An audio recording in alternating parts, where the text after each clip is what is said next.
I transmigrated into a book. Specifically, I became the ultimate simp for the female lead in a trashy romance novel. The story opened right in the middle of her spite-fueled date with the male lead. To provoke the billionaire CEO on the other end of the phone, she tilted her chin at me and demanded, "Feed me." I picked up the steak and stuffed it into my own mouth with a deadpan expression. "Sorry, I'm new to the job. Still learning the ropes." Then, pointing at the aggressive figure charging toward us from outside the window, I gave her a calm heads up. "Also, your man is here. According to the plot, he's about to flip this table and beat the hell out of me. Do me a favor and tell him not to bruise my face. I have an interview this afternoon." I thought that by dodging a beating, I could settle into a peaceful life as a corporate drone. I never expected my reverse psychology would cause the love-struck female lead to wake up on the spot and start tearing the CEO a new one to focus on her career. Meanwhile, the CEO, who previously saw me as a romantic rival, realized his fists were useless and started throwing bags of cash at me to be his relationship consultant. Later, the now successful ex-female lead cornered me in the lobby of my office building, her eyes burning with intensity. "Liam, do I finally have what it takes to date you now?" Behind her, the ex-CEO stood clutching a stack of checks, looking like he was on the verge of a mental breakdown. "I paid you $1 million for your coaching. Is this what you taught her?" Me? I just wanted to scream.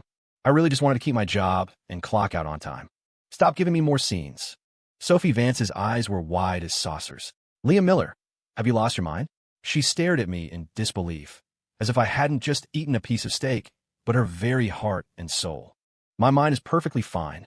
In fact, I'm feeling a bit of a rush," I said, dabbing my mouth with a napkin while my eyes scanned the room for an exit. No back door, only the main entrance. And right at the main entrance, a man in a tailored suit, radiating pure malice, was storming toward us. Gavin Sterling, the above-the-law male lead of this book. In the original story, the original Liam was supposed to be lovingly holding a piece of meat to Sophie's lips right now, only for Gavin to punch two of his front teeth out. From that point on, he didn't just lose his job, he developed a permanent lisp. I instinctively cover my mouth. For the sake of my health insurance, my 401k, and my 2:30 p.m. interview, I could not take that punch. The atmosphere in the restaurant plummeted to sub-zero. Gavin's presence was undeniably powerful. Waiters scrambled out of his path. He marched straight to our table, his gaze savage enough to draw blood. "Sophie." The roar made the wine glasses on the table tremble. Sophie flinched, her arrogant spark vanishing instantly. She instinctively ducked behind me. "Lady, are you serious? You're using me as a meat shield right now?" Gavin's eyes sliced into me like a blade. He reached out and grabbed me by the collar. Damn it, the suffocation was real. I was just a 5'10" corporate weakling facing a 6'2" CEO who clearly lived in the gym. I had no physical move here, but I had a mouth. "You dare touch my woman?" Gavin hissed, his fist raised high. I snapped both hands over my head in a standard French salute of surrender. "Brother, it's a misunderstanding." I spoke at lightning speed, my voice projecting clearly. Gavin froze, his fist suspended in midair. "I'm just splitting the bill," I said, pointing at the steak. "The food here is too expensive, and Ms. Vance couldn't finish it alone, so she asked me to help pay for it. I didn't realize you'd be showing up." Sophie tugged at my shirt from behind, her voice shrill. "Liam, what are you talking about? Didn't you say you'd do anything for me?" I looked back at her with total sincerity. "I would, but I have an interview this afternoon. If I show up looking like a car wreck, the hiring manager will think I have a messy personal life. It'll tank my chances. Ms. Vance, love is precious, but a salary is priceless." I turned back to the stunned Gavin. "Look, man, she hasn't touched a bite. I ate it all. I'll pay for the meal as an apology to you both. Now, can you let go of my shirt? I just bought it for $80, and I haven't even cut the tags off yet." Gavin's worldview was crumbling. He had expected resistance, or a dramatic confession of love, or even me begging for mercy on my knees. He hadn't expected me to pull out a calculator. He looked at me like I was a lunatic, and his grip loosened. I seized the chance to slip out like an eel, straightened my collar, and slapped a $100 bill on the table. The meat was a bit tough anyway. Probably only worth this much. You two have a nice chat. Just cover the rest of the tab, okay? With that, I grabbed my portfolio, greased my heels, and bolted. Behind me, I heard Sophie's hysterical screams and Gavin's confused, angry roars. But that had nothing to do with me anymore. I was Liam Miller, a pragmatic professional who only cared about his bottom line. I ran 2 blocks before I dared to stop for air. My heart was thumping against my ribs. That move was like tap dancing in a minefield. Any slower, and I'd be in the ER right now. I touch my face. Intact. I check my watch. 1:50 p.m. 40 minutes until the interview. I hailed a cab. Destination, the Sterling Group Tower. That's right. The company I was interviewing for was the rival branch managed by Gavin's older sister, Gwen Sterling. The most dangerous place is often the safest. Besides, rumor had it that Gwen was a total workaholic who lived despite her love-brained younger brother. The enemy of my enemy is my boss. At the building, I took a deep breath and adjusted my expression, switching from survivor's relief to sincere desire for corporate exploitation. I walked into the conference room, filled out the forms, and waited. 2:30 p.m. The door opened. The woman in the lead had a presence even more stifling than Gavin's. Short hair, sharp suit, eyes like a hawk. Gwen Sterling. My heart skipped a beat. She shared about 30% of Gavin's facial features, especially that look that suggested she was staring at a piece of trash. It must be genetic. She flipped through my resume, her brow furrowing slightly. Liam Miller? She looked up, her gaze lingering on my face for 2 seconds.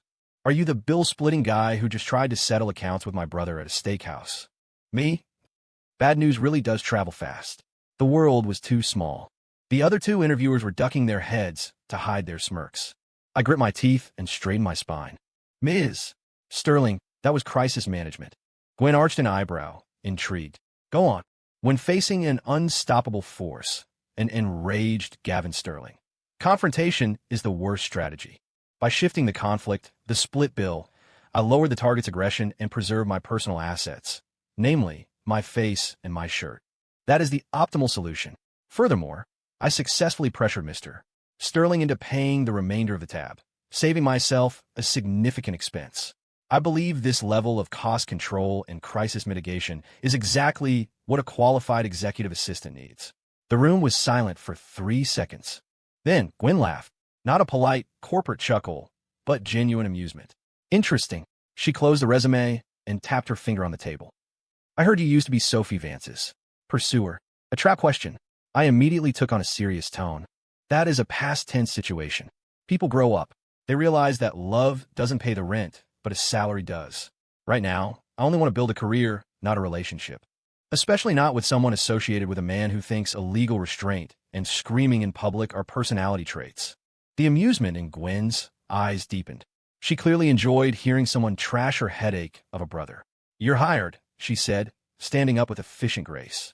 Start tomorrow. 3-month probation. But let me be clear, if I find you getting tangled up with that side of the family again, and it affects your work. She made a sharp, cutting gesture across her throat. I snapped to attention. Don't worry, boss. My heart belongs to the KPIs. Stepping out of the building into the biting sunlight, I almost wanted to cry. I hadn't been beaten up, and I'd landed the job. This is how a transmigrator should live. But before I could celebrate for too long, my phone buzzed. Caller ID, Sophie Vance. She was like a ghost that wouldn't stay buried. I didn't want to answer, but to prevent her from stalking me at the office later, I had to shut this down permanently. I picked up. Sophie's voice came through, thick with tears. Liam, you jerk. How could you leave me there? Gavin took me home and confiscated my phone. I'm using the maid's phone to call you. Come save me. He says he's going to lock me in the basement. I sighed, walking toward the subway entrance as I gave calm reply. Ms. Vance, kidnapping and false imprisonment are felonies. The number for the police is 911, not my personal cell. I'm an assistant, not a Navy SEAL. If I go to save you, I'm just delivering another body to the pile. Sophie went quiet, clearly stunned by my coldness. Yeah, that was the old me. The current me values my life. Sophie, you're 22, not 2. Liam asserted his changed self. Sophie, you're 22, not 2. Sophie, you're 22, not 2. If you actually hate Gavin's behavior, there are 1,000 ways to call the police or ask your family for help. You're calling me because you want me to fight Gavin so you can watch 2 men fight over you to satisfy your ego, right? Dead silence on the other end. That was the whole setup of this trashy book. The female lead screams no, while secretly enjoying the thrill of men shedding blood for her. Sophie seemed to want to argue, but couldn't find the words. Take some advice, I said, finding a corner to stand in on the train. You're an individual, not a trophy. If you really don't want to be with him, cut it off clean. Don't play games with him while using me as a tool. I'm Busse. I have to get up early for the subway tomorrow. Goodbye. I hung up and immediately blocked the number. The world went silent. My reflection in the subway window showed a tired face. The original guy was actually quite handsome, clean-cut and boyish, but his eyes used to have that naive look of someone who hadn't been slapped by reality yet. Now, they were full of the weary cynicism of a dead fish. Back in my tiny 300-square-foot studio, I boiled a pot of ramen. I added an egg, a reward for surviving the day. I ate, showered, and crashed. CEOs, female leads, and billionaire family feuds meant nothing compared to the 8:00 a.m. punch clock. On my first day, I learned just how terrifying Gwen Sterling could be. She truly treated women like men and men like pack animals. By noon, I'd run to 4 different departments, compiled 3 sets of meeting minutes, and blocked 2 relatives trying to use their names to skip the line. I didn't sit down once, but I felt fulfilled. I saw my desk. It was right outside the center of power. As long as I clung to Gwen's coattails, Gavin would have to think twice before touching me. 3 p.m., break room. I was grinding coffee beans for Gwen. This was part of the job, pour over coffee. It was a skill the original Liam had, and I was putting it to good use. Suddenly, the door swung open. A familiar scent of expensive cologne filled the room. Gavin Sterling. Of course. He was wearing a perfectly tailored black suit, his face as dark as a thundercloud. When he saw my Sterling Group badge, he looked like he was about to have an aneurysm. "What the hell are you doing here?" He marched over and snatched the kettle out of my hand. A few drops of scalding water splashed onto the back of my hand. Ouch! It burned like hell, but I didn't make a sound. I just looked at him coldly. "Mr.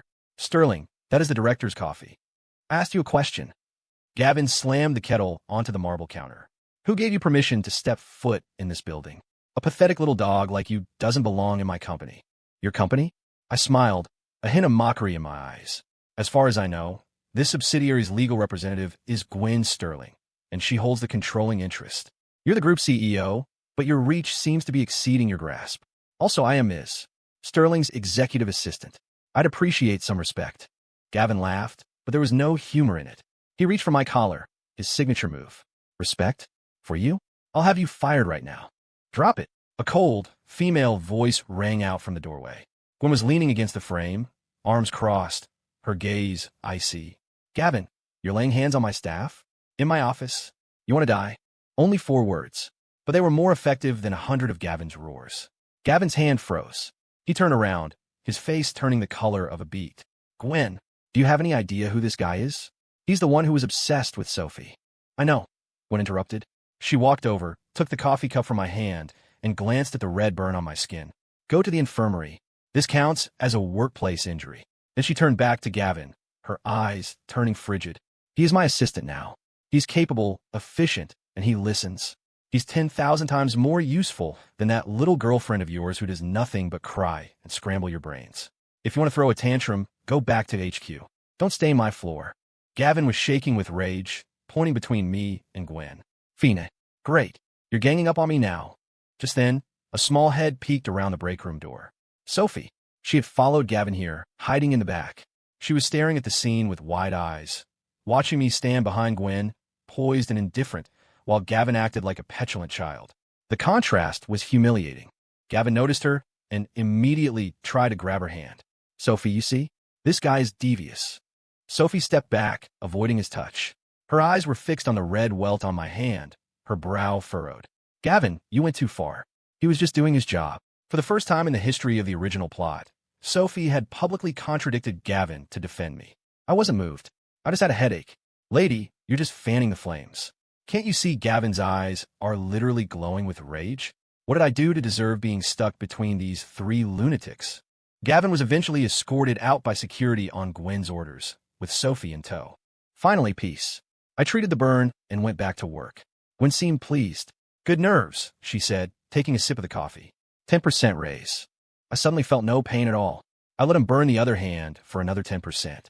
That's the power of capital. For the next few days, Gavin didn't show, but I knew it was just the calm before the storm. Sure enough, on the 3rd afternoon, a woman appeared at the lobby. The original mean girl of the book, my college junior, Lindsay Ross. She'd had a crush on the original Liam for years and had always been jealous of Sophie. The moment she saw me, she lunged at me, tears welling up. "Liam, I heard you were being bullied here. Is it that bitch Sophie's fault? I'll get revenge for you."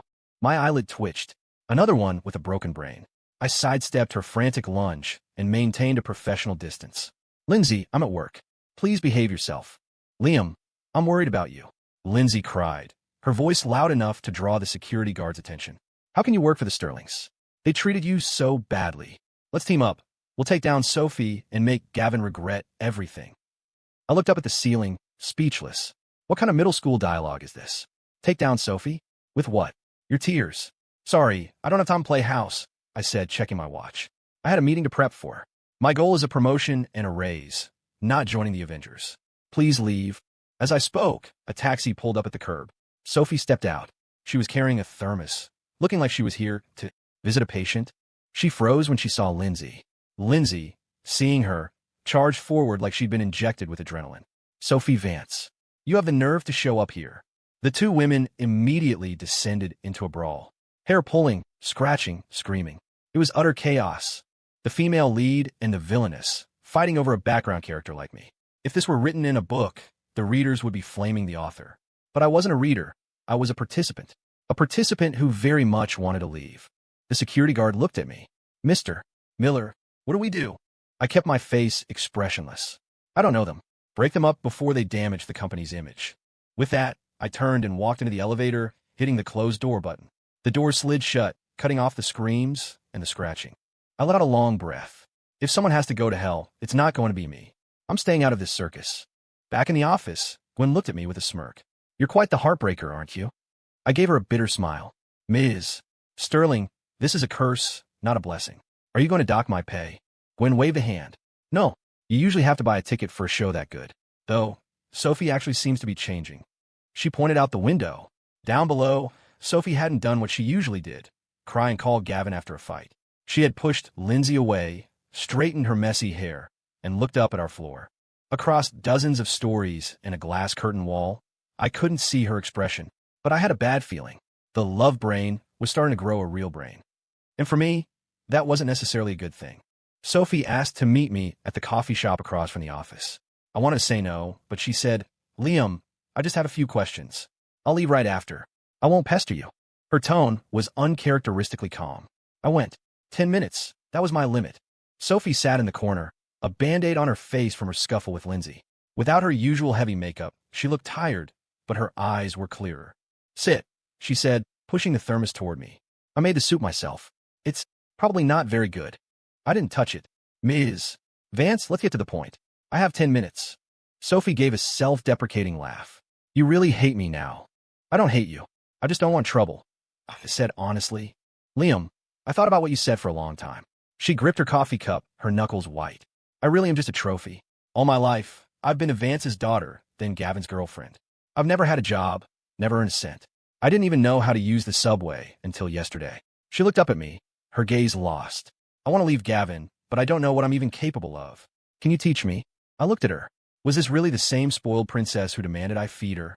I guess pressure really does bring out potential. I stopped being her doormat, and she finally started thinking about her life. I can't teach you, I said, checking the time. 5 minutes left, but I can give you a suggestion. Deactivate the credit cards Gavin gave you. Sell the designer bags. Go rent a cheap apartment and find a job. Even if it's just working as a cashier at a convenience store, it'll be money you earned. When you can support yourself, that's when you have the right to talk about independence. Sophie listened intently, like a student in a lecture. But I don't know how to do anything. Nobody is born knowing things. I stood up to leave. When I graduated, I ate nothing but bread for a month to save money. I slept in a sleeping bag at the office for weeks to finish projects. That's real life, Sophie. The kind of happiness in romance novels that requires zero effort. It's fake. I walked away without looking back. At the door, I heard a soft thank you. My footsteps faltered for a second, but I didn't turn around.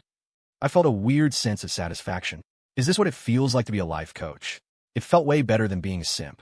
Back at the office, I put the encounter out of my mind. Until the next day, a massive scandal broke in the city's elite social circles. Sophie Vance, the heiress to the Vance fortune, had run away from home.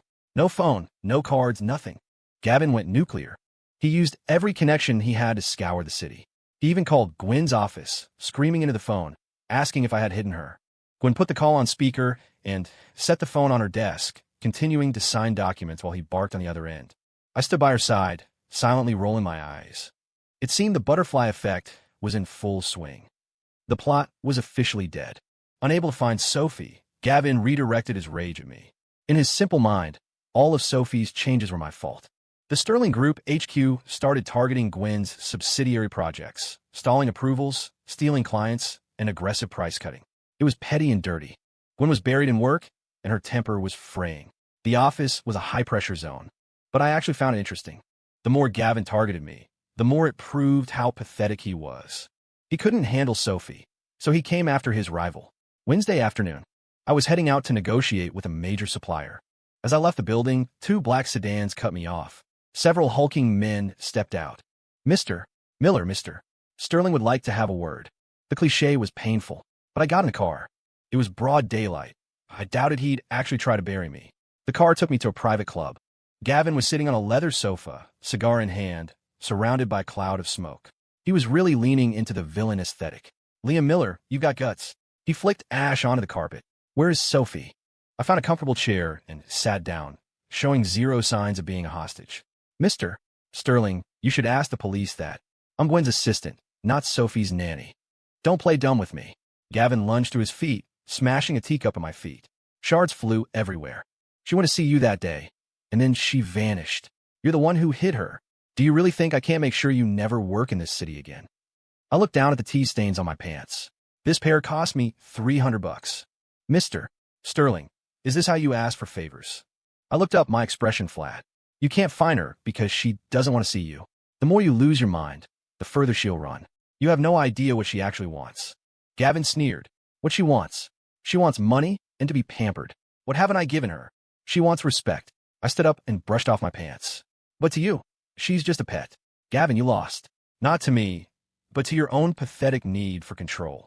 I turned to leave. The bodyguards blocked the door. I looked back. Mr. Sterling, false imprisonment, plus the dry cleaning bill for these pants. Are you sure you want to escalate this? My boss, Gwen Sterling, is likely already on her way with a team of lawyers. Gavin's face went through a spectrum of colors. Finally, he waved his hand. The guards moved aside. I stepped out of the club, just as Gwen's car pulled up to the curb. She lowered the window and beckoned me. Get in. I slid in the passenger seat and let out a long breath. Perfect timing, boss. Gwen glanced at me. If I hadn't shown up, were you going to fight him? Unlikely. I buckled my seatbelt. I'm a man of peace. I only use my words. But I think it's time to hit back.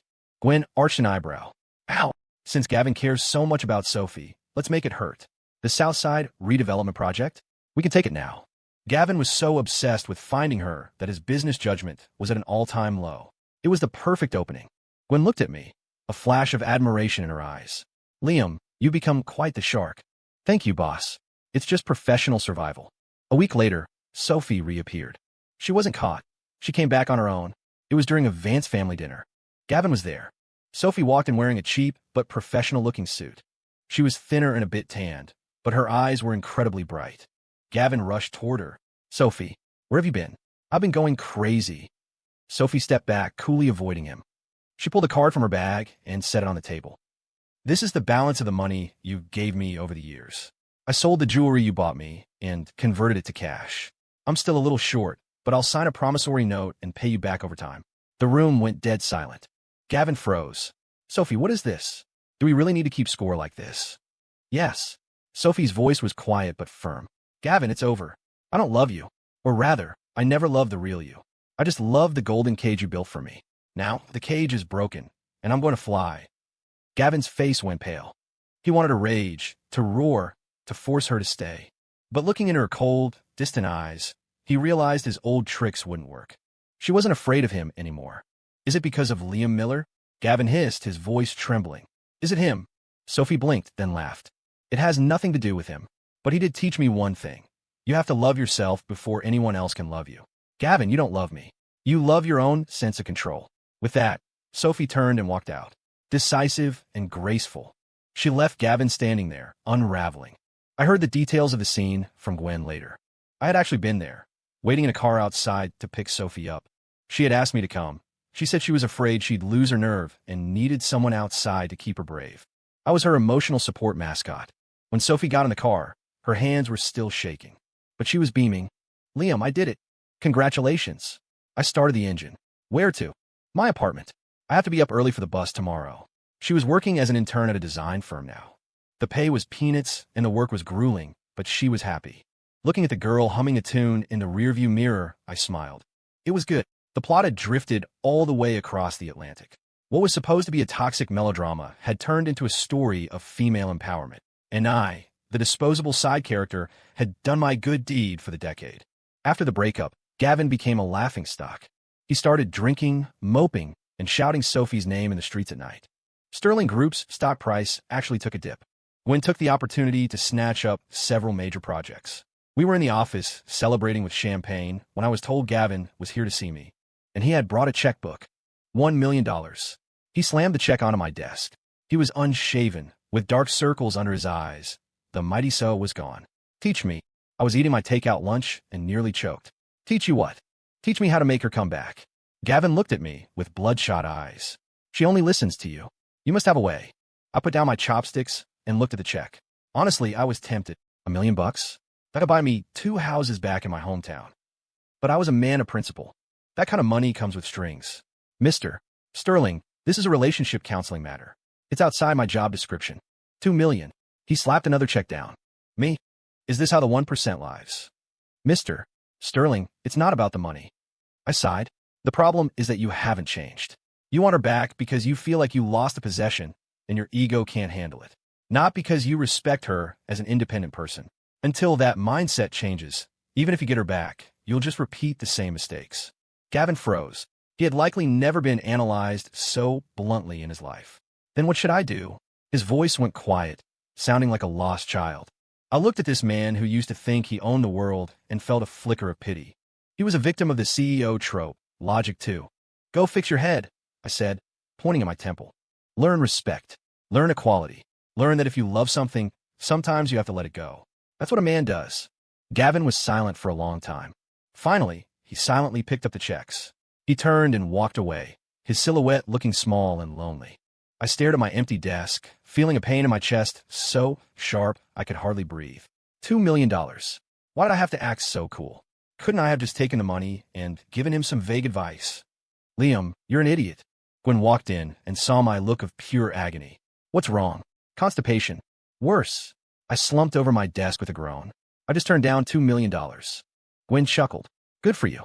Look, I'll make sure your year-end bonus is massive, so you don't feel too bad. I was instantly revitalized. I love this company. Life seemed to be getting back on track.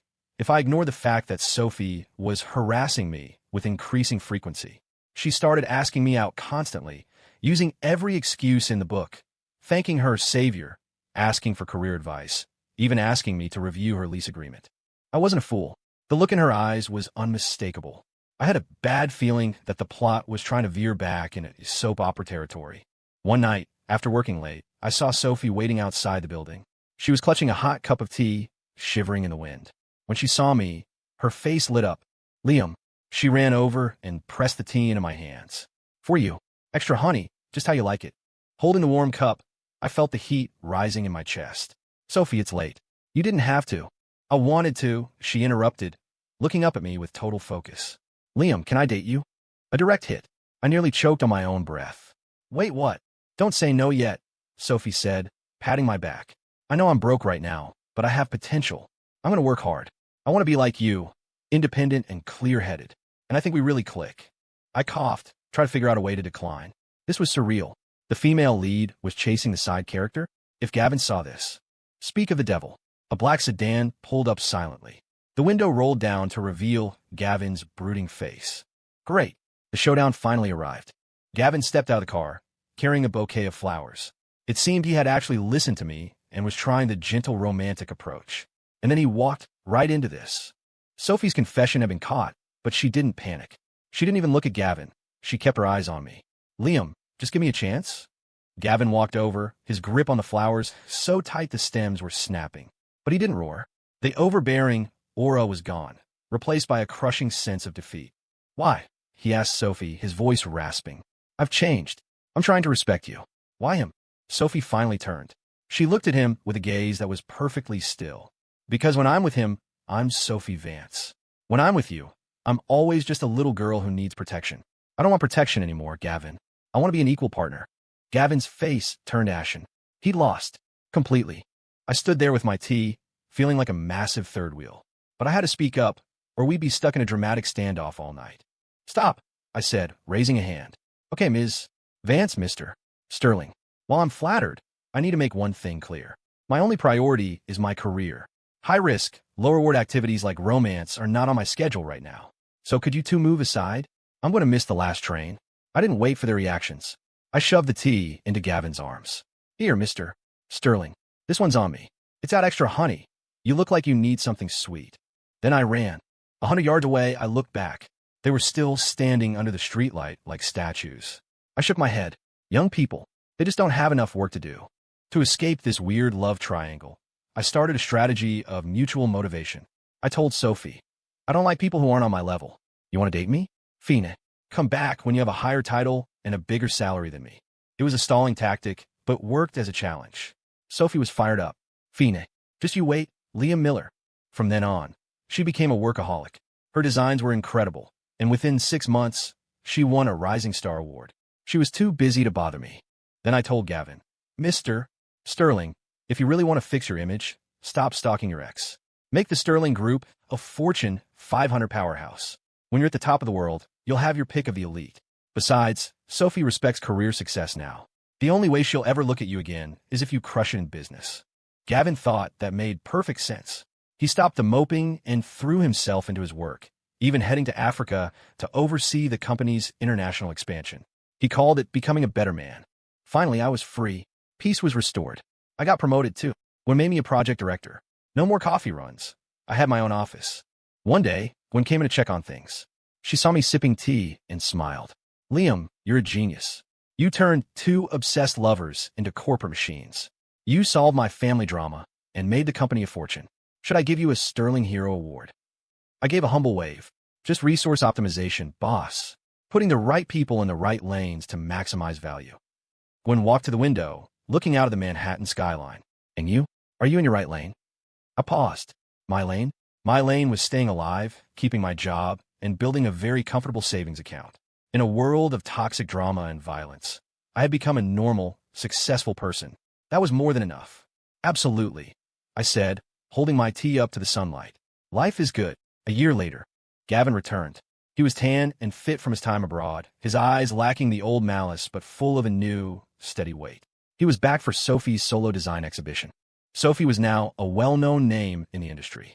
The gallery was packed. Gavin stood before a piece titled The Cage, a painting of a canary breaking through golden bars, bloodied but soaring. Sophie walked up behind him. Do you like it? Gavin turned to face the confident, elegant woman she had become. He gave a genuine smile. Ido. Sophie, I'm sorry. The apology was a year late, but it was finally said. Sophie smiled and reached out a hand. It's okay, Mr. Sterling. That Mr. Sterling drew a final, clear line. They shook hands, then let go. A clean slate. I watched from the side, sipping champagne, the unsung hero of the whole ordeal. This was the perfect ending. No toxic reunion, no groveling for forgiveness success story. Just 2 people moving on. Liam.